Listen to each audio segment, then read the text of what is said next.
How to fix WAN restriction 2 in Valorant error. So if you want to fix the WAN restriction 2 in Valorant secure boot verification failure error, then what you need to do is just follow these steps. So if you're getting a WAN restriction to error in your Valorant, then first you need to read the error message carefully.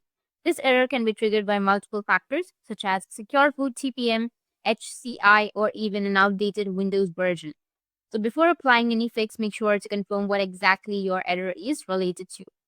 Now, let's say your error mentions secure boot verification failure. What that means is we're going to fix today.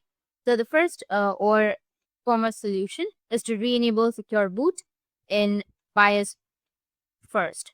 So you need to restart your PC and enter BIOS by pressing the BIOS key, usually the F2 key. So the BIOS key varies from the manufacturer to manufacturer. Frequently used BIOS key include F2, F10, F12, or delete.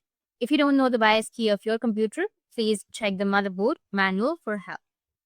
In the boot or security tab, you can find the secure boot and then check its status. If it's off, enable it and save the changes. If it is enabled, you need to disable it and then re-enable it again. And this might fix your problem. You can go and restart again, and this could fix the issues related to the Vanguard.